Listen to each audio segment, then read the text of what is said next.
Welcome to Guitar Gavel, a place for people who love guitars. These are conversations with musicians, guitar enthusiasts, techs, and collectors about their guitar journey and their love of the instrument. Thanks for tuning in. Please hit the subscribe button, share with your friends, and be sure to sign up for our twice weekly newsletter at guitargavel.com.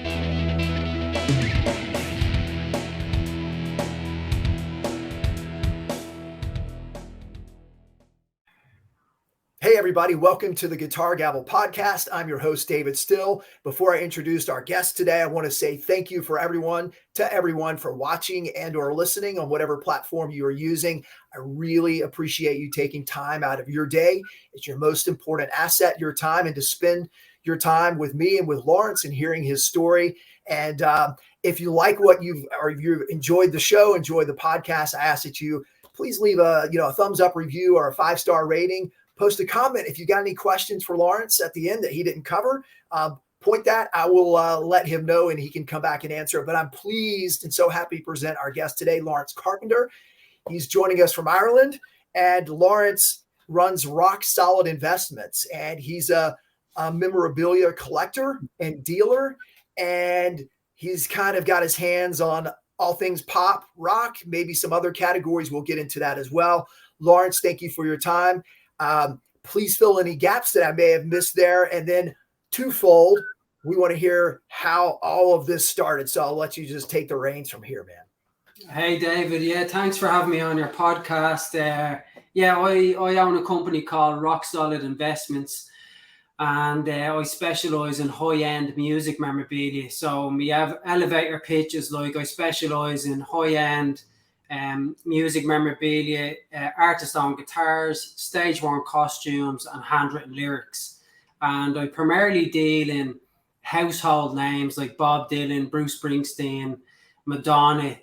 Why? Well, because they're less risky and they sell for a lot more money, in a nutshell. Plus, their music is kind of guaranteed to be pretty awesome as well because they're icons. So it's all good.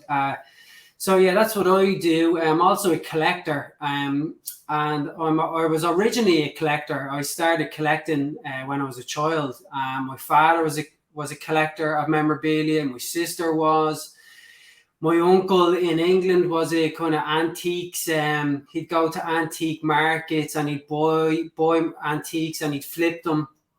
Him and his wife would do that on the weekends, and they did that for decades. So it's been in the family really for some reason, collecting things, primarily collecting more so than dealing, I think collectors will always have this little bit of a dealer. Like if they're going to sell something on, they like to make a profit, and that's always nice.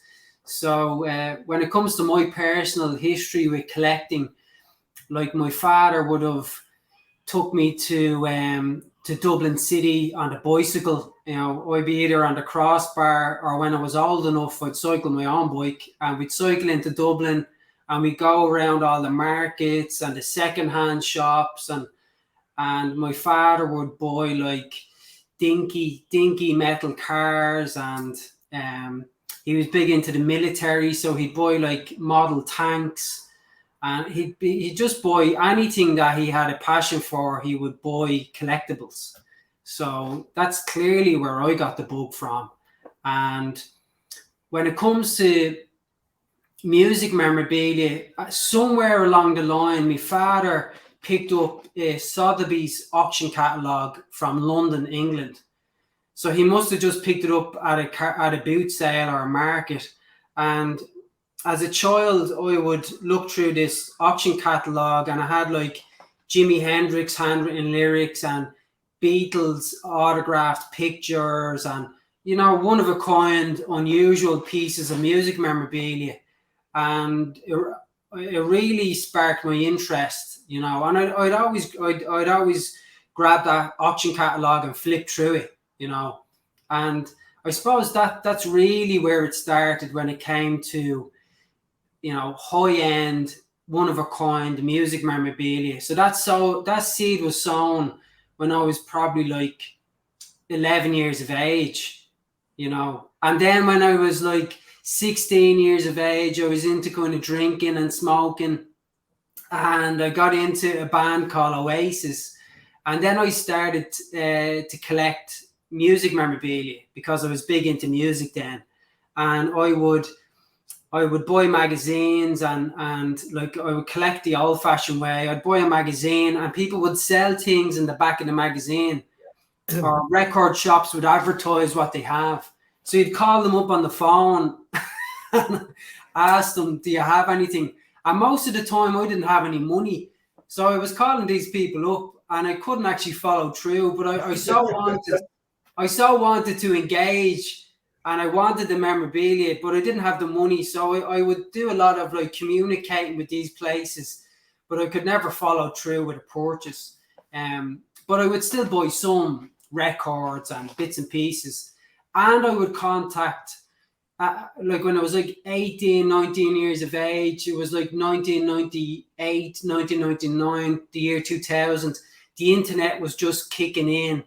And I would call auction houses about like one-of-a-kind pieces that were coming up for auction. And if I couldn't afford the stuff years ago when I was calling up the small record shops, I definitely couldn't afford the things that the auction houses were selling. So I was still kind of engaging with these auction houses and record shops, but often I didn't have any money to actually do any business with them. But that was the passion and the desire, you know. And I learned so much, you know, from being a kid. Before I got into music memorabilia, I used to collect trading cards in Ireland, which is kind of unusual. I used to collect trading cards in around 1994, and I used to get a catalog sent from America. And this was, in order to purchase something, it was like a 4-month process. They'd post a catalog, that'd take 6 weeks to get to your door. Then you look through the catalog and decide what you want. Then you have to get the money together. Then you get a postal order from the post office. You post that to America. And then you just got to wait like for months. And then some random day, the postman would come to your door with a package. And it'd be so exciting to get this package because you had forgotten about it at that stage, you know. But that taught me important lessons about trading with international sellers and doing business with people and communicating, how to communicate. And so I learned a lot of important lessons. And I actually found an old notepad of mine from way back then, like from when I was a teenager. And I had wrote down the business idea that I didn't get to execute until like 16 years later. Wow. Yeah. So there was literally a gap of 15 years between coming up with an idea and actually seeing the opportunity and taking advantage of it. You know, it's real fascinating as you're telling the story, Laurence. I mean, clearly it's in your DNA, right? I mean, and so that's nice. You don't have to explain to your parents what you were going to do when you decided to make this, you know, as a full-time living. But you also, you know, you were, as a teenager, you were inadvertently, maybe unknowingly to some extent, doing all of your research and customer discovery. And like you even mentioned, learning how to talk to people and in understanding the industry and how that kind of all snowballed. So it's really fascinating. You were kind of manifesting your idea without being, you know, without officially being able to act on it because you were looking at items that you couldn't afford, but it was all thrusted into the universe, let's say, and then it worked. Yeah, it came together. Yeah, actually, just when listening to you kind of relay that back to me, I'm actually thinking like when I described to you about calling those people and not being able to actually follow through, you know, the gem of that was the gem there was me gaining the confidence to make the phone call, to have the conversation with somebody that was like these businesses were like they were kind of above me in a sense. I didn't have the money to interact with them, but yeah, I was trying to reach there. And I still, that's primarily how I, a lot of the time, would do business. Is I reach out to random people that have never spoke to me before, CEOs of companies or managers of bands. And I learned that skill like when I was a kid, when I was a teenager. I learned that confidence just to write a letter and post it out and take a chance. And I still do that to this day. And I'll contact someone, and afterwards I'll be like, oh man, what am I doing contacting this person? I don't even know if I can follow through with the thing that I'm after saying in the email. But it opens up opportunities and possibilities, and I'm never kind of doing anything untoward. It's all innocent, you know. Sure. So there's nothing to lose. There's nothing to lose. Yeah, that's so it's so fun. And what's fascinating, even though this is a business for you and you've been doing it now for a while, and we'll get into kind of how your black book works, and you've now established contacts, yet at the same time you still have to essentially make cold calls, on a weekly basis or whatever that may look like, and you still gain your notoriety and build out your contact list. Mm-hmm. So the first piece that you flipped and made enough money to start buying, acquiring more and flipping. Let's go back to that. What age were you? What was the piece? And if you recall, what did that allow you to do after you sold it? Yeah, the very first piece, it was such an interesting experience because to put it into context, there was a couple of things going on. It was like a perfect storm. And I had just quit. I was in a very well-paid job that I had kind of talked my way into, but I couldn't quite back up. I'm picking up on a theme here. Is there a theme here? So I was like the sales manager for some big company, and I had a Land Rover and a decent salary, and I was under a lot of stress and pressure. So for my well-being, I decided I'm going to leave the job. But the problem was I had got a loan out of a bank to buy a small property abroad. And I had big monthly payments because I was getting paid a lot of money. So I thought I'll pay off this loan as quickly as possible. And but that's all well and good when you have a job. When you don't have a job, then it's a problem. And when I left them, I ended up using up all my savings to cover the loan, but that wasn't enough. So then I was kind of scrambling to get money. I was buying and selling different things. So that was going on, and I was unemployed. And then Michael Jackson was doing like 25. He had sold out 25 concerts in the O2 Arena in the UK. Wow. So this was going on as well in pop culture land. And then there was this auction. I heard on the Irish radio that an auction house was bringing an exhibition to Ireland. It was Julian's Auctions. And so I as a collector, I was like, oh, that's interesting. But I didn't go to the exhibition. Michael Jackson was selling his memorabilia. It was Michael Jackson's personal memorabilia. So anyhow, this was all going on. And then Michael Jackson passed away. And when Michael Jackson passed away, my collector kind of instinct kicked in, and I suppose everybody on the planet likes Michael Jackson to a certain extent, and so my collector part of me kicked in, and I went onto the internet and I was looking for memorabilia for Michael Jackson. That's what you do when you're a collector, but then this auction. There was Julian's auction had this auction, and the auction was over, and I heard on the radio some of the results. So then I went to their website and I had a look through all the sales results, and then I came across this one thing.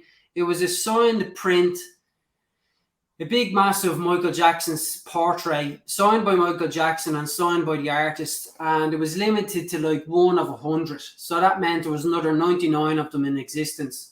And this print sold for $10,000. And I thought to myself, oh, okay, so there's another 99 of these in the world. if I could track one of these down myself, I might be able to sell it for $10,000, you know, because many of the things in the auction were unique, where this wasn't unique. It was a limited edition. Okay. So that's exactly what I did. I tracked down from this is while I was living in my mother's house in a small bedroom. I was on the internet.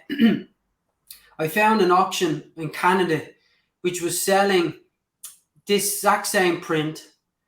They had no photograph. It was just a text. Like, and I knew by the text that, I was like, this is this print that I'm after. And so I thought to myself, I might have a chance to buy this print. Nobody's going to bid on this because there's no photograph. And for some reason, they didn't put a photograph up, which was in my interest. I bid in the auction. I was the only bidder. I got it for $500. I got it for $500, and I got it shipped over to Ireland. And the postman, I was with my mother in the house, and the postman has come with this massive package, a big, huge thing, and he knocks on the door, and he said, "You need to pay customs on the package." And I was like, "How much do I have to pay?" And he was like, €500. I was like, "That's the same bloody price as the print." So I had to watch the postman walk back off with the package. I didn't get the package, and I had to then find the €500 to pay the customs. So I found the money. So it cost me like $1,000 altogether. I stuck it up on eBay and I sold it for $3,500, something like that. So I made like $2,500. So then I was like, okay, I think there might be an opportunity here. So that's when I went all in. How about that? The story is super fascinating because it's very much a classic entrepreneur story. You were kind of between a rock and a hard place at that point in terms of what were you going to do next, but you left a job that was a comfortable job that was too stressful. You were like, what's next? You had some debt you had to pay down, which you managed to do. And then you got scrapped. I didn't pay the debt. I used up all my money to pay what I could. I had no money left, and I still had debt left. Just to be clear. All right. So, but you basically, your bank account's down to a few bucks, but it's the adversity. It's the adversity that made you scrappy. But it was in your wheelhouse, your area of expertise. So you got scrappy with what you knew. Yeah. And had you not been boxed into a corner, this may have never, ever happened. That's it. Yeah, that's why I said it's the perfect storm, because I really needed the money. And I kind of had nothing to lose, in the sense that I was like, you know, like these things I was looking to buy didn't cost a massive amount of money. So I was kind of like, well, do I risk €500 on this Michael Jackson print? Or do I pay it off the loan? And I'm like, sure, that won't make a dent in the loan. Yeah. You might as well take the risk. And so that's what I did. But I still owed a lot of money to the bank. I owed like €25,000. This was a lot of money. And the problem was that they were looking for money every month. So it was this kind of impending doom. Yes. So then I was like, okay, there's an opportunity here. And I was looking on eBay, and I could see lots of Michael Jackson items are selling. I had the results from Julian's auction. So I could literally look through the auction results and say, okay, these are the items that I need to track down. Why? Because I know that there's multiples of these items. They're not truly unique. It might be a unique hat, stage-worn hat, but I know that he probably threw 1,000 hats. Yeah. So I was looking for similar things that sold for a lot of money in this auction. So I used that as my template of what to look for. And I focused on stage-worn hats, stage-worn Michael Jackson hats, just Michael Jackson. And there was this amazing opportunity. There was a guy selling a Michael Jackson hat with a letter from Michael Jackson Productions from 1988. So it was completely legit. So I was like, I have to get this hat. I have to get the hat. I bid in the auction on eBay, and I lost the auction. This is a great story, man. This is a great story. Listen to this, right? In the pictures, right, on the eBay listing, in the background, I noticed there was another hat, a white hat. So after losing the auction, I quickly sent a message to the guy and I said, I noticed you had a second hat in the background. What's the story with that? And he said, oh, that's another hat. That's a white hat. And that also, I said, does that come with documentation? He said, yeah, both hats come with documentation from Michael Jackson Productions, from his manager or something. And I was like, okay. So I was like, my mind was, the cogs were turning. So I said to him, I'll do a deal with you to buy both hats off you, but you'll have to cancel the sale with the winner of this auction. And I don't know how I did, but I got him to cancel the sale. And he was a good guy. So he wasn't too keen on cancelling the auction, but I convinced him to cancel the auction. And I did a deal with him for the two hats. And I didn't have the money. See, there's a theme here. I didn't have the money to pay. So then I had to scramble and get the money together. It was like $4,500 or something like that. I got the money together, paid him via PayPal, and he shipped the hats over to me. I got the two hats delivered. Then I contacted Julian's Auctions and I shipped the hats over to Julian's Auctions. And in the meantime, I got a third hat, a signed white Michael Jackson hat. I got that for I think that was $1,000. Got that, shipped that over to Julian's Auctions as well. So the Julian's Auction had 3 hats, and every month I'd send a polite email to Darren Julian, the owner of Julian's Auction, saying, "Hi, any chance my items are coming up for sale soon?" No, we have other hats here, so I don't know when your stuff is going to come for sale. Okay. And then one night I sent him an email and I said, just checking in, are the hats coming up for sale? And he said, yeah, the hats are coming up for sale. He said, let me check. Oh yeah, all 3 hats are in the next auction. So I was like, oh thank God, that's amazing. So then the auction comes around. I'm in the house with my mother and my sister. I'm still in debt at this stage, and I've put everything, into this, buying these hats. I've got some money off my dad. I've sold things, and this auction was happening. It was like 2 a.m. in the morning because we're in Ireland. And the first hat comes up in the auction, and the reserve was like, I had no reserve. So the starting price was like $1,000. So it goes 2,000, 3,000, 4,000. And goes 4,000, 6,000, 10,000, 20,000, 30,000, 40,000, 50,000. Okay, all right, pause. What you're watching this? What's going through your mind as you're watching going up? 2x, 4x every bid. Well, I tell you, the truth is that I so kind of believed and knew in what was, I understood the market at that moment in time, so I wasn't surprised. And also I was trying to manage my emotions, so I was trying to stay, on an even keel. Because gracious, dude. Yeah, because I didn't want to get really disappointed, but and this is an important life lessons for me, by trying to guard myself from being disappointed, I kind of held back on the excitement. So I was somewhere in the middle.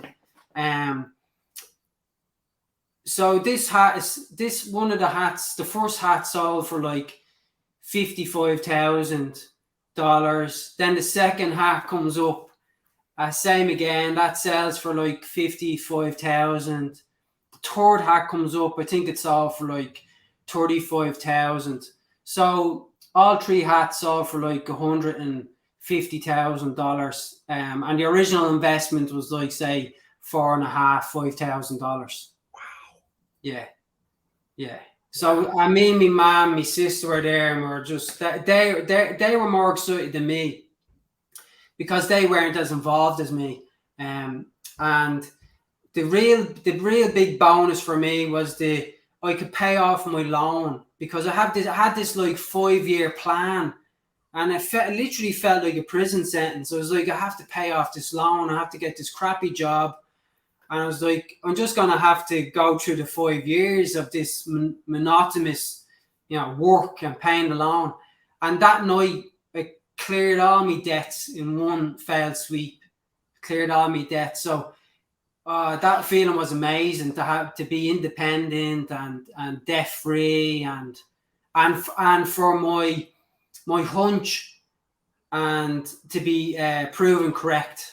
Yeah, you were validated. I was validated. Yeah. All right, straight up, man. Did you cry a little bit that night? I mean, like, let's get real.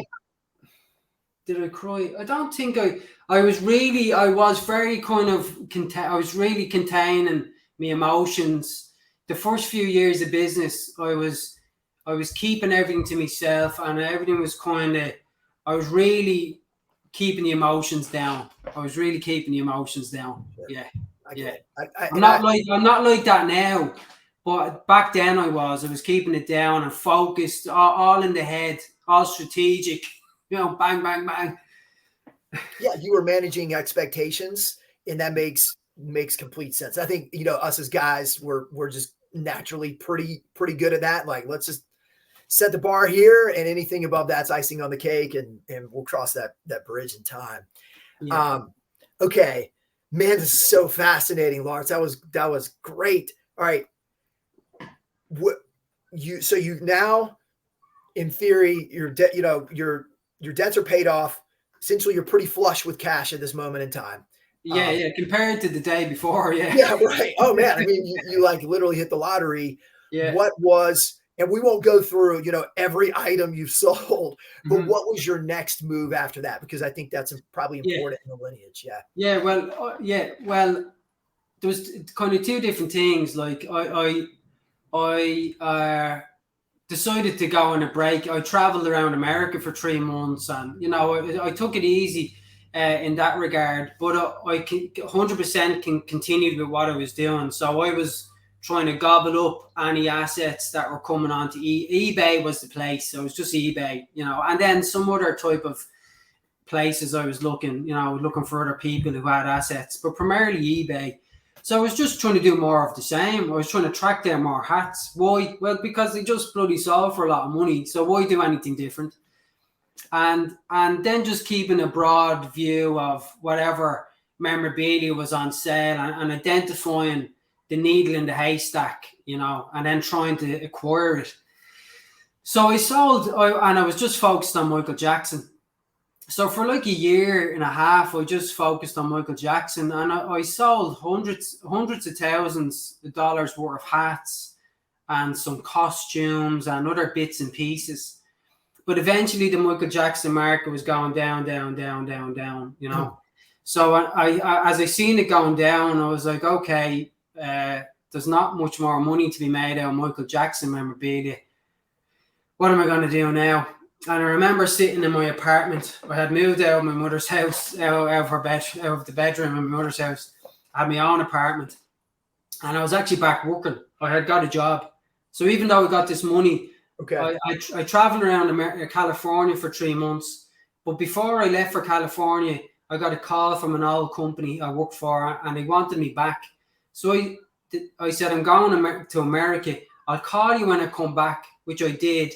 And I took on a management role with them, because the thinking was, well, I want to put the money that I made from the memorabilia, I want to reinvest that in more memorabilia.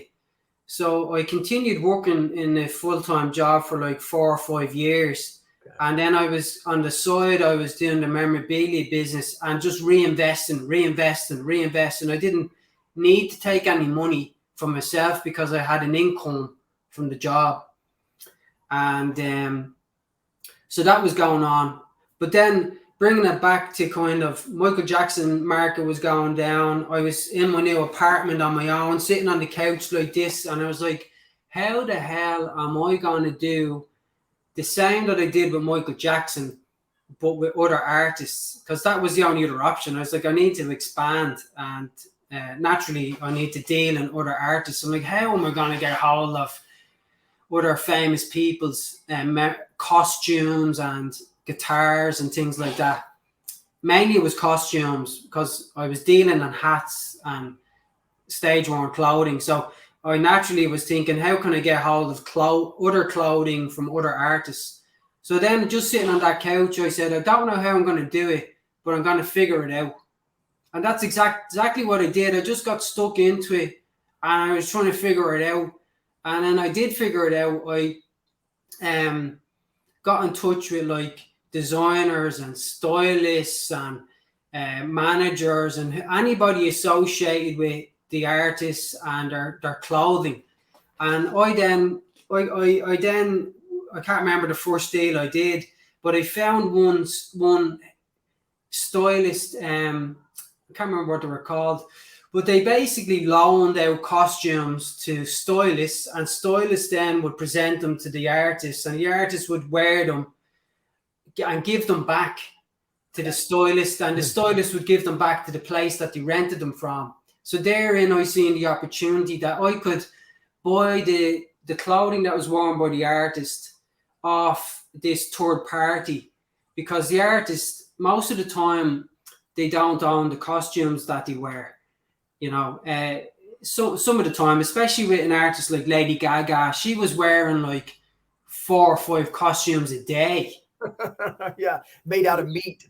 Made out of meat, yeah. So I figured out how to acquire costumes from Lady Gaga, Rihanna, Katy Perry, all the contemporary, iconic, primarily female artists.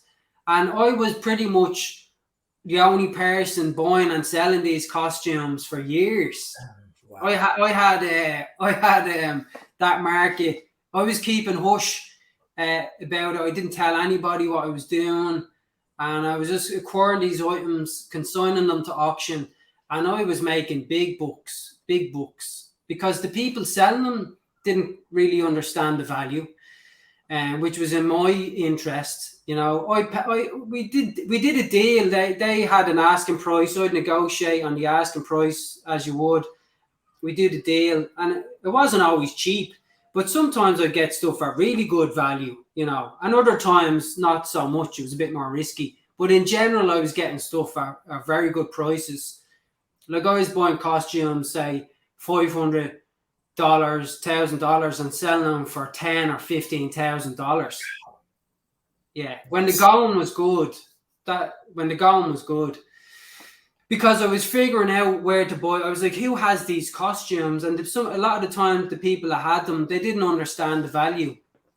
But I had a lifetime of experience of understanding the value of memorabilia, and I had the knowledge, and that knowledge was quite valuable, Yeah. And they also maybe didn't have the means to put them in the right auction or wherever. Like they may not have been able to maximize it on their own had they tried. No, they wouldn't have known where to sell them. It was very niche, extremely niche. Yeah.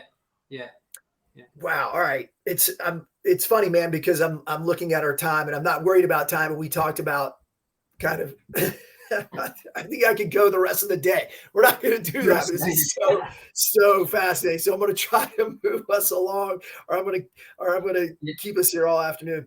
Go ahead. What has been your favorite piece today? Let me back up, because I want to go in to the Noel Gallagher stuff and his guitars. I know that's a specialty of yours, and you even mentioned that early on. You have a keen interest in that. Let's maybe save your favorite guitar piece or what you've come across on that. And other than that, what has been one of your favorite pieces that have come through your hands? Favorite pieces besides Noel Gallagher.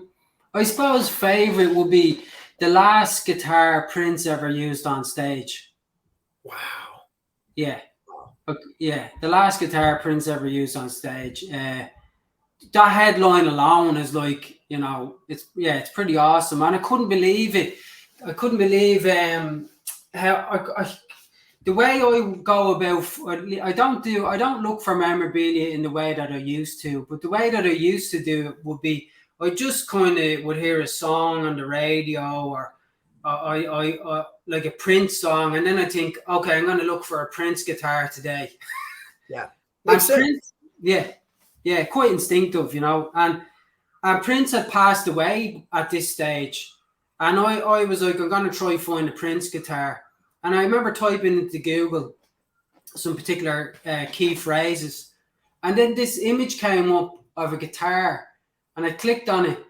And it said, Prince's last ever stage used guitar. And I was like, hang on, it can't be that easy to find a Prince guitar.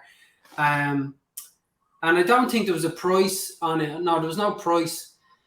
So I sent him a message and an email, and I said, well, what's the story with the guitar? So they told me the history behind it. And Prince had gone to a Ray Charles tribute concert.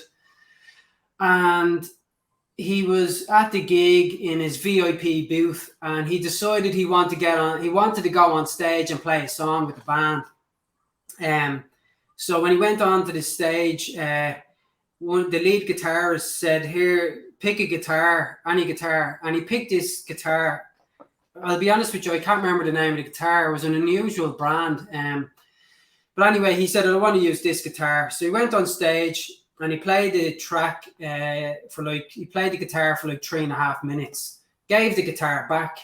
And the guy who owned the guitar worked in a guitar shop and wanted to sell it because he thought he could make some money off the fact that Prince used it. So I got in touch with them, and they were looking for like $25,000 for the guitar.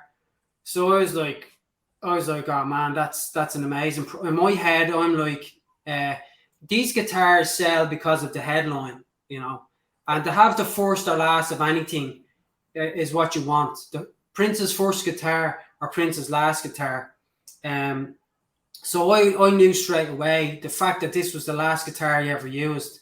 That's majorly important. Even though he never used it, he never owned it, and he only used it for 3.5 minutes. It's crazy. But the value was all tied up in the story. So I did it. I negotiated on the price, done a deal, got the guitar, and I shipped it. Same again. I shipped it to Julian's Auctions, and that guitar came up for sale, and it sold for like $150,000. Yeah, so that was a big one. It's nice to be able to say I sold Prince's last ever stage used guitar, but you have to understand those pieces only come around every few years. That's not common. I don't pick up that type of guitar. You'll only ever get Prince's last ever guitar once, but those type of valuable guitars only come up every so often. I don't come across them very often. Yeah.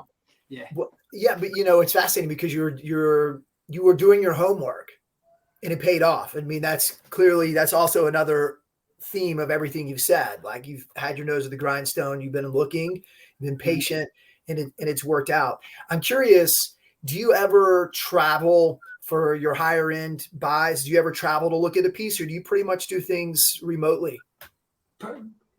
Primarily remotely. I used to travel a tiny bit out of necessity, but primarily out of why not? Like an excuse to go to California.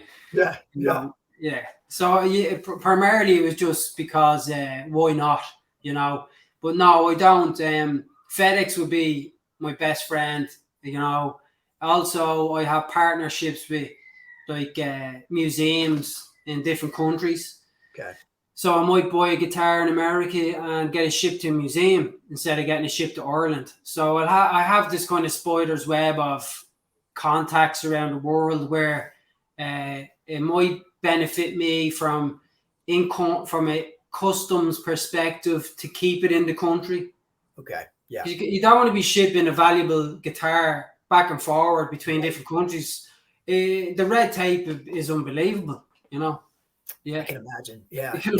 Yeah. All right. So, because I want to get to the Noel Gallagher stuff here in a second. But I'm scanning my questions because I'm jumping around. Okay. Well, this is interesting to me. Mm-hmm. Have you found, right? So, and I'm thinking guitars from this perspective, but let's say so many of, the iconic artists, singer-songwriters, bands from the 50s and 60s are aging out, Yeah. and some of these guys have hundreds of guitars. Are you seeing a trend, or have you come across where there's any sort of exit strategy for some of these artists to get rid of their stuff, or is it still like hunt and peck? Yeah, that's a very good question. Yeah, because you probably noticed as well that a lot of these artists have sold their back catalogs to different companies. Yes. And when it comes to memorabilia, it's not very common, but what tends to happen is uh, Bob Dylan did this, Bruce Springsteen has done it. I can't think of anyone else offhand. There's a few more who have sold their collections to universities who have offered to create a museum dedicated to the artist. Okay. So you can understand the appeal to the artist to have a dedicated museum, you know, to continue their legacy after they pass away, rather than having an estate auction and everything's scattered around the world in private collections. Also, there's tax benefits from these artists donating their instruments or memorabilia to a museum. They get there's a tax deduction they can take, you know. Yeah. That's something that's a new development. That's a new development. And that makes complete sense. And it would take someone being rather forward thinking about their collection, because there's so much stuff, right? Like you Bruce Springsteen, for instance, you talk about handwritten lyrics. Man, he may have binders full of handwritten lyrics that individually could go for globs of money, but that's a lot of work to piecemeal that out. Other than like you said, a museum, or finding a single collector to just buy large portions of their stuff. Yeah, which is extremely hard to find a single buyer to buy a big collection. You know, because there's a part of it, because I had a guy get in touch recently about massive collection of memorabilia from an artist, from a collector, and I was like, well, it kind of takes the fun out of it if it's a ready-made collection. Yeah. It's almost like you bring up a fascinating point to where it would be more appropriate thinking, in a sense, for an actual collector that has amassed, globs of whatever memorabilia they have, that their estate has a plan for it, versus an artist having a plan for their stuff. Yeah, exactly. Actually, a lot more important. Because what you'll find is families don't understand what their father collected. They don't get it. They don't know how much it's worth. They don't know who to ask. And things get sold on for less than what they should get sold for. And, unfortunately, sometimes families will lose out then because... Yeah. It takes that expertise. All right. We're holding off for the Oasis stuff. Sorry, I'm trying to get on this roll, trying to get everything out of my system here. What is a dream piece of memorabilia that you would like to have for your collection? For my personal collection? Yes. Dream piece. I'll be honest with you. As of late, I kind of feel more like letting go than acquiring more. I've done a lot of acquiring for decades. So I've got more comfortable with the idea of letting go rather than acquiring. Yeah, because as I'm getting older, I would rather be collecting. I know this sounds really corny, but it's true. Friendships and relationships with people and quality of life, and and take up less headspace, attachments with things, and take up more space in my mind and my heart with connections with people. So that's the truth. That's being honest with you. That's beautiful. Right, because at the end of the day, it's stuff. It's a thing. Now, look, these things and stuff, you have them, I have them, they do bring us joy. but very few pieces really at the end of the day. Like you could boil it down to probably like one hand, 5 fingers. Like these are the ones that bring me joy. And I have 37 and the other, the other 20, whatever that math is, the other 32 are great. But that's a really interesting and beautiful statement you said. It makes complete sense too. Yeah, because I think primarily where a lot of this collecting starts from is there's a heartfelt connection with something, and the collecting then is like some way of trying to connect with the past and prolong it and not let it go, But they're not the thing. They're not the thing is actually intangible. They're just a physical representation, at the end of the day. Yeah, that's awesome. Okay. One more. Funniest, or you've told some incredible stories. Funny, do you have a super funny or crazy story, trying to work out a deal or come across something? It's probably not funny. I can't, let me see anything funny off the top of my head. No, I can't think of anything funny. But I did have kind of this lesson of kind of stick to your lane. There was some Marilyn Monroe footage came up for sale in an auction, in a small auction, and I did my research and I was like, oh, that film footage sold for $60,000 a 5 years ago, and it's in this small auction now with a $10,000 reserve. So I thought maybe I can buy it and make a profit and sell it on. And it was unpublished color footage of Marilyn Monroe from her last ever movie, and it came with copyright. It was you got the copyrights from the footage, so it's a pretty cool thing. Wow, yeah. So I ended up bidding in this auction, bought it for like $20,000, $25,000 or something, $20,000. And then when I got the footage, I was like, okay, what the hell do I do with copyrighted footage? I didn't know what to do with it. So I kind of just parked it off to the side for the moment. And then for years, I was trying to sell this footage. And because I had already sold twice, and due to the nature of it being unpublished video footage, sometimes you can only sell something once, really. And then you need to wait a long time till you sell it again. Yeah, because it's not fresh to market. So I was trying to sell it. And then I was like, man, I'm after wasting money on this thing. Note to self, do not buy any movie memorabilia. Stick to music memorabilia. And then I had this idea. I thought, there's a guy I had sold some Lady Gaga stuff to who lived in the UK. He won the lotto. He won like 100 million sterling. He was mega rich. So I was like, this is my last chance to sell this footage. I dropped him a message and I said, I have this very important Marilyn Monroe footage. Comes with the copyrights. You could possibly make a documentary out of it. It's color footage as well, which is very rare. The movie itself was shot in black and white. So I just kind of gave him my spiel. And he got back and he was like very interested in the footage. And somehow we managed to do a deal.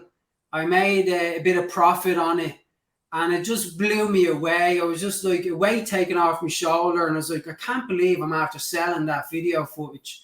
So I was delighted with myself, and I also, I learned a lesson, kind of, to stay in your lane. Yeah. It's good lesson that it wasn't, a 6-figure lesson. It was a little, it's still real money. But not crazy money. Yeah. No, not crazy, but it still would cause you problems psychically for decades to come. Right. Every so often. So, all right, Oasis, and I know you have. If anyone, we'll definitely plug your website and your YouTube videos. Like Oasis has a sweet spot in your heart. Yeah. Noel does is specifically his guitars is something that you're always on the hunt for. It sounds to me, and I want to describe that wrong. And I don't know if that's if you've got some of those to share, but I do. Yeah. So when like I mentioned at the very start of the podcast, when I was like 16 years of age, drinking, and probably 17, 18 more so. Yeah, not to give you the wrong impression. say 17, 18 years of age, drinking and smoking. Oasis were out. They were huge in Ireland and Ireland and the UK. They were in the newspaper every day for about like 6 years. They were just like, it was constant, day after day, all these crazy stories. And so I was big into Oasis. I collected their records, and I actually got to meet Noel Gallagher, and I got him to sign me record. But then, when I started this business, a good few years, like probably 5 years into creating this business, I then decided that I had the resources to be able to dabble in some Oasis memorabilia. So I made the decision. I said, I'm not going to just buy like a broad range of things. I'm going to focus on Noel Gallagher's guitars, and that's what I did. And it took a long time to find guitars. But over time, like I acquired one, I acquired two, I acquired three, and I managed to acquire about 10 of his guitars over the last 5 years, which is no mean feat. Like, I was very lucky to find what I found. I basically kind of bought pretty much all the guitars he ever owned when he was young, when he started out. Wow. And yeah. So, like, when he started out, he used Epiphone guitars. They were a cheap guitar, and so he had an Epiphone acoustic, electric, different type of Epiphone electric guitars, a Les Paul Epiphone, and an EA 250 Epiphone. But then he was friends with Johnny Marr from the Smiths, and Johnny Marr went to an Oasis gig, and Noel just had the one guitar for playing on stage, and in between each song he had to retune the guitar for the next song. And Johnny Marr went up to him after the gig and was like, you have to get another guitar, you have to get a few more guitars for different songs, you can't keep tuning your guitar in between every song. So, but Noel's response was, well, I don't have any money to buy any guitars, I'm not rich like you. Johnny Marr was rich at that stage. So Johnny Marr went away, had to think about it, and decided to loan Noel a collection of guitars. And I have one of them here, which I bought off Johnny Marr. It's a Gibson Flying V. I'll show you. I'm going to make you full screen. Yeah. So this one here, it's a lovely guitar. Gibson Flying V. Johnny Marr bought this in America back in 1989, approximately. And Johnny used it on some of his own solo albums. And Johnny loaned this to Noel Gallagher. I later bought it off I bought it off Johnny Marr, and it came with pictures of Johnny with the guitar and also a handwritten note. And Johnny confirmed that Noel Gallagher used this guitar to record a song called Cigarettes and Alcohol. So it's pretty rare to get a guitar with provenance linked to the specific recording of a specific song on an album. So that's very rare in its own right. But after I bought the guitar off Johnny, I did my own research, and I found an old newspaper, or like an article that a journalist had wrote back in 1994 in Melody Maker music magazine. And this journalist had kind of did an overview of the recording process for Oasis's debut album, Definitely Maybe. And in this kind of article that he wrote, he mentions that Johnny Marr's guitars, he interviewed actually different sound engineers who were in the studios at the time. And one of the sound engineers he interviewed actually mentions this Gibson Flying V. And he said that he's seen Noel use Johnny Marr's Gibson Flying V to record a song called Slide Away. So that was amazing to come across that information, because then I had like additional provenance that had been used to record a second song, which adds to its value. And for me as a collector, it just adds to its interest. You know, it just makes it an even more special guitar. So sometimes, like, you'll buy instruments, artist-owned instruments, and you do your own research afterwards, and you find some very valuable information. You know, I recently came across, I'm going to segue here, Elton John piano that was sold at the official Elton John auction back 20 years ago, and the piano sold for like £5,000. Wow. And there was no provenance on the piano, but whoever bought it did the research. It was sold then at Heritage Auctions a month ago for like just under $1 million. Wow. Because and Heritage had all the provenance, all the concerts it was used at, which all, that's where all the value is. And whoever the auctioneers who sold it 20 years ago didn't do their homework. It sold for $5,000 or something, and it was actually probably valued at $1 million. You know? Yeah, that's and it sounds to me, and one would think you really have to not only do the homework, but part of that process, the homework to find a piece, and then the homework in the research after you've acquired a piece. If you have a hunch there could be more to the story, is probably that is really appealing to me, because I love kind of that detective work, and you've got to love that as well, I'm assuming. Detective work, that's the way I describe it, like a detective. Yeah, exactly.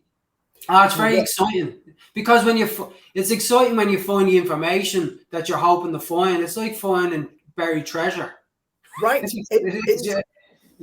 After you've already made the purchase, like you've mentioned, you've just added value, and who knows how much. I mean, you'll find out in time, but you could have added a ton of value. Yeah.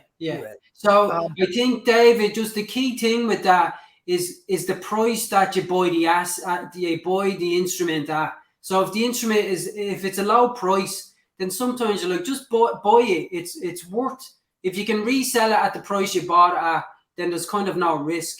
But if you have a hunch that you can add some value, well, then it's a no-brainer. Buy it, and then do your research afterwards. That makes complete sense. Yeah. What I think you've got. Do you have another guitar to share with us? I do. I have a second guitar here. This is Jimmy Page, a Jimmy Page Yamaha acoustic guitar. That's signed by Jimmy from 2012. He actually donated this guitar to an auction. The actual charity was called Jesters, and he's wrote that on the guitar. So Jimmy Page was traveling, around Asia, and this is the guitar that he had with him, and he decided to donate it to a children's charity. And Jimmy Page owned guitars are extremely rare. They just don't come up for auction. Jimmy Page has kept all his memorabilia. So to find a Jimmy Page guitar with provenance is really, really rare. And this guitar, what's special about this is that it comes with video footage of Jimmy Page literally holding the guitar, calling out the serial number, signing the guitar on the video, and then he plays an acoustic version of Kashmir. So when it comes to provenance and authenticity, that's the top. That's like the best type of provenance you could get. But also, he provided 2 letters of provenance.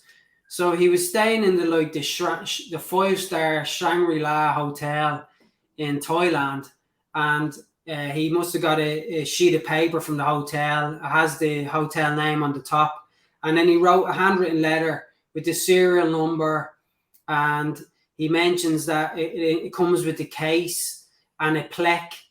It comes with the pack, original pack of the strings, and his guitar tech must have wrote on the back to Jimmy before he traveled, like, here's your favorite pair of strings, so there's a little note on the back of the guitar strings. But Jimmy Page knew the importance of provenance. That's why he called out the serial number. That's why he wrote the letter. He mentioned it came with he even mentioned the name of the guitar pick. He went into so much detail. Yeah, so he understands. Yeah, really professional. Yeah. So that was very appealing to me as an investment because of the quality of the provenance, Yeah. Makes And complete then, sense. and he plays an acoustic version of Kashmir on the video. So that's pretty awesome. That's such a great song. Yeah. Oh man.